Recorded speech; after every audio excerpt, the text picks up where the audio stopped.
এখনই যাচাই করুন আপনার এনআইডি কার্ড দিয়ে কয়টা সিম রেজিস্ট্রেশন করা হয়েছে। আর একটা সিমের জন্য কিন্তু লাইফটা বরবাদ হয়ে যেতে পারে ভাই। ধরেন আপনার একটা রেজিস্ট্রেশন সিম যদি হারিয়ে যায় আর এই সিমটা দিয়ে যদি অন্য কেউ অপরাধ করে আপনাকে ধরবে ভাই। তো চলুন মূল কাজে আমি দেখে দিই কিভাবে আপনার রেজিস্ট্রেশন সিমগুলো বার করতে হবে।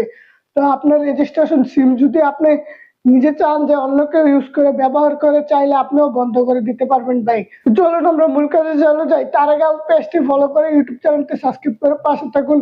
আপনার প্রয়োজনীয় ভিডিও আসতে পারে। আপনার এনআইডি কার্ড দিয়ে কতটা সিম রেজিস্ট্রেশন করা হয়েছে এটা জানার জন্য আপনার এনআইডি রেজিস্ট্রেশন করা একটা সিম দিয়ে মেসেজ দিতে হবে। সোজাসুজি চলে যাবেন ডায়াল বারে। ডায়াল বারে গিয়ে লিখতে হবে *16001#। লিখার সাথে সাথেই দেখুন অ্যাপ্লিকেশনটি চলে আসছে। আর অবশ্যই এখানে আপনার রেজিস্ট্রেশন করা একটা সিম লাগবে। তো এখানে দেখুন একটা কোড চলে আসছে, এখানে দিয়ে দেবেন 00 মানে লাস্টে যে কোনো সিমের যে সিমটাতে ডায়াল দেবেন এটা লাস্টের 4টা অক্ষর লিখে দিবেন। তো আমি এখানে দিয়ে দিলাম।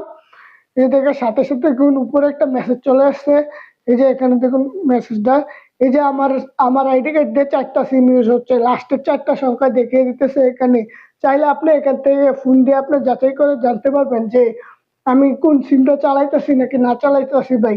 তো আশা করি বন্ধুরা ভিডিওটা দেখে উপকৃত হয়েছেন। আর যদি আপনার এনআইডি কার্ড দিয়ে রেজিস্ট্রেশন করা থাকে এরকম ভাবে সিম আসে, তাইলে সাথে সাথে আপনি এটা ফোন দিয়ে এই নাম্বারটা দিয়ে ফোন দিয়ে আপনি জানিয়ে দেন যে ভাই এই সিমটা আর ব্যবহার হচ্ছে না আমার আইডি কার্ড থেকে। অথবা আপনি যেই সিমটা থাকবে এই অফিসে গিয়ে আপনি এনআইডি কার্ড দিয়ে আপনি চাইলে সিমটা বন্ধ করে ফেলতে পারেন।